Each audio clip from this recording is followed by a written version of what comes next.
किसी SC OBC के principal ने, ये कांड पहली बार हमारे प्रिंसिपल ही नहीं है यूनिवर्सिटी में, अगर ये कांड किया होता तो आपने चौराहे में खड़ा करके उसका मुंह काला करके उसको लाते जूते पत्थर मारे होते और अभी तक फांसी में लटकाया होता। और यही वाइस चांसलर जातिवादी योगेश सिंह, आप बैठे हैं साहब, अगर आपकी यूनिवर्सिटी में गरीबों के बच्चे पढ़ने आते हैं तो आप बताओ क्यों एक क्रिमिनल को कुर्सी पे बिठा रखा है। एक उन धाराओं पे चार्जशीट जिसमें आपने दर्ज करी है, वो चार्जशीट की धाराएं किसी में 2 साल की सजा है, किसी में 7 साल की सजा है, वो नॉन बेलेबल धाराएं हैं।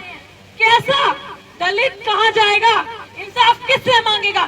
मैं 10 बार कंप्लेन कर चुकी हूँ, आईओ से कह चुकी हूँ अपने केस की, एसीपी साहिबा मेरी जान को खतरा हो सकता है, आप आके देखो, सामने से वार करेंगे तो मैं छोड़ूंगी नहीं, कोई छोड़ेगा नहीं सेल्फ डिफेंस में, लेकिन पीछे से वार करोगे तो तब क्या कहा जाएगा। लेकिन पीछे से वार करोगे तो उसका हम क्या ही कह सकते हैं। उसी समय जनाब SHO सामने खड़े थे, SHO साहब ने अभी भी शायद अपनी गाड़ी दौड़ा ली यहाँ से, SHO को कॉल किया मैंने, SHO को बताया कि जाकर देखो, मुझे नहीं पता वो कौन थे, वो किसी गाड़ी में बैठे किसी अफसर के गुंडे भी हो सकते हैं, दिल्ली विश्वविद्यालय के प्रिंसिपल के भेजे हुए गुंडे हो सकते हैं, वाइस चांसलर के भेजे हुए गुंडे हो सकते हैं, हमारी जान माल को खतरा हो सकता है। मैं 10 बार कंप्लेन कर चुकी हूँ, आईओ से कह चुकी हूँ अपने केस की, एसीपी साहिबा मेरी जान को खतरा हो सकता है, आप आके देखो, सामने से वार करेंगे तो मैं छोड़ूंगी नहीं, कोई छोड़ेगा नहीं सेल्फ डिफेंस में, लेकिन पीछे से वार करोगे तो तब क्या कहा जाएगा।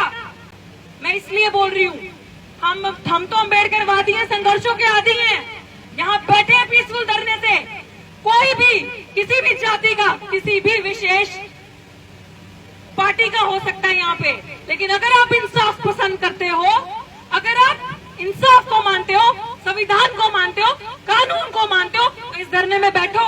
ये बहुजन बेटी खड़ी है सामने, आपको बता रही है, अभी एक प्रिंसिपल जिसके ऊपर चार्जशीट जमा हो गई है, चार्जशीट जमा मतलब आपने गुनाह किया, दिल्ली पुलिस ने रिकॉग्नाइज किया कि हाँ, जो डॉक्टर ऋतु के खिलाफ 35 बच्चे झूठे सिग्नेचर फोर्ज करके लगाए थे, वो 35 बच्चे डॉक्टर ऋतु के पढ़ाए हुए है ही नहीं, पूरे कॉलेज में नहीं है।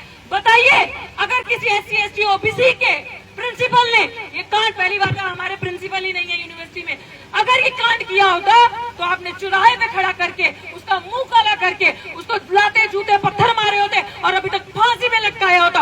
और यही वाइस चांसलर जातिवादी योगेश सिंह, आप बैठे हैं साहब, अगर आपकी यूनिवर्सिटी में गरीबों के बच्चे पढ़ने आते हैं तो आप बताओ क्यों एक क्रिमिनल को कुर्सी पे बिठा रखा है। एक क्रिमिनल को अभी भी बेगुनाह सड़क पे है और गुनाहगार क्रिमिनल कुर्सी पे है। ये 2 कानून किस तरीके के, कैसी पालना, किस तरीके के 2 कानून है ये। जातिवादी क्यों, हम यहाँ पे आजादी के नारे लगाते हैं, हाँ लगाते हैं, किस चीज से आजादी, मनुवाद से, पितृसत्ता से, जातिवाद से। हमें आजादी चाहिए, विश्वविद्यालय में पढ़ने का अधिकार चाहिए, हक चाहिए हमें। किससे मांगेंगे हक अधिकार, कहाँ जाएंगे हम जैसे गरीब बच्चे। इंस्टीट्यूशनल मर्डर करते हैं आप हमारा इतना प्रताड़ित करके, बहुजन बच्चा अधिकार कहाँ मांगेगा। वाइस चांसलर साहब, आपने दिल्ली यूनिवर्सिटी के प्रोफेसर रतन लाल को प्रमोशन नहीं दिया, रतन लाल पे FIR हुई, रतन लाल हिस्टोरियन, दिल्ली यूनिवर्सिटी में इतनी किताबें, आप बता दीजिए किस मनुवादी टीचर ने इतनी किताबें, इतने आर्टिकल लिखे, जितने प्रोफेसर रतन लाल के आर्टिकल्स हैं, पब्लिकेशंस हैं, जितनी किताबें हैं उनकी भी आपने रातों रात, इसी दिल्ली पुलिस ने, इसी DCP सागर कलसी जी ने रातों रात उन्हें अरेस्ट किया था, रातों रात अरेस्ट करा और जेल के अंदर डाला।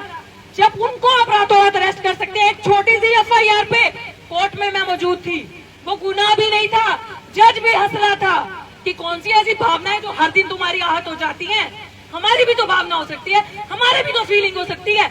उस प्रोफेसर को इन्होंने रातों रात अरेस्ट किया और जब उन्होंने वाइस चांसलर साहब को यूनिवर्सिटी को चिट्ठी लिखी, मेरा प्रमोशन करो, मेरा प्रमोशन क्यों रोका भाइयों।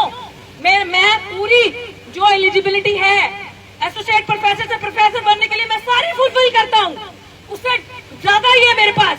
आपके लोग कुंजी लिख के आते हैं, लेकिन मैं, मेरी किताबें, पब्लिकेशंस, जर्नल्स देखो मेरे, तो आगे से यूनिवर्सिटी का रिप्लाई आता है कि हाँ जी आपको प्रमोशन इसलिए नहीं दिया जा रहा क्योंकि आपके ऊपर FIR है, आपके ऊपर FIR है, आपका केस पेंडिंग है।